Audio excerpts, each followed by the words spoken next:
everyone, Samia Khan and Ron Hoon here. Ron, today we are talking about bottled water, specifically Nestle water. Now, it was just announced that Nestle water apparently is bringing a bottling plant right here to Phoenix, Arizona. Okay. A lot of people concerned, though, because this is the desert. You know, we have a great source of water supply that comes out of the Colorado River. And then all the rivers that, sure, we're in the desert. People always say, how can people still be moving to Phoenix? Where's the water going to come from? They don't realize we are at the apex point of where all the rivers flow in. The Verde, the Salt, the Gila.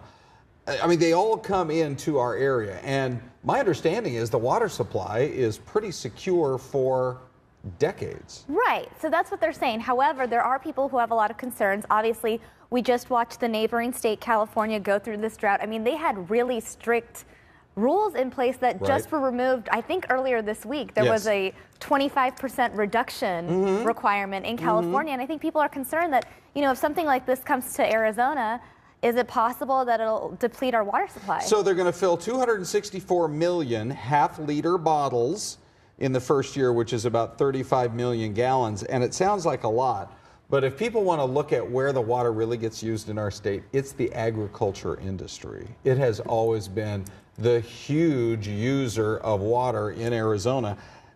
I don't want to say this is a drop in the bucket,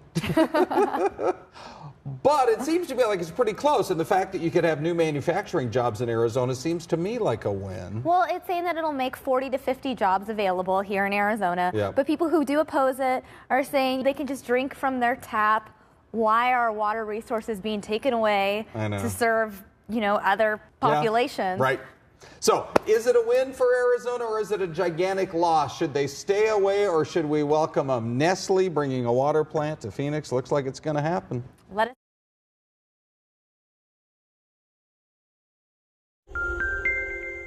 Is there enough water to share? That's what people are asking after Nestle announced plans for a water bottling plant right here in Phoenix. Yeah, another big question people have, is this trade-off really worth it? ABC 15's Allison Rodriguez is live from the future side of that plant near 43rd Avenue in Buckeye. And Allison, we know it's going to bring jobs, but how many?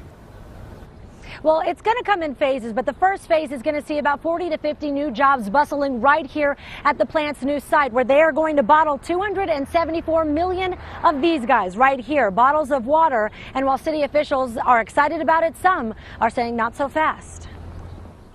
Most of these bottles don't end up being recycled. Sandy Barr is sick and tired of seeing this, empty water bottles littered on streets. She says it's the last thing we need more of, which is why she is not thrilled with Nestle's new plans for a bottled water plant. It just really doesn't make sense to have a water bottling plant in one of the driest cities in the country. Phoenix and most of Arizona are under a moderate drought, but city water officials say there's plenty to go around. We have been planning for drought, for shortages, for all of these contingencies literally for decades. Phoenix Water Services Director Catherine Sorensen says the city uses about half of its water supply and around 2/3 of the Colorado River supply, so the plant won't make a significant dent. But there are talks that by 2018, there's a chance Arizona will have to reduce its share from the Colorado River. It's been a concerted effort to downplay water concerns.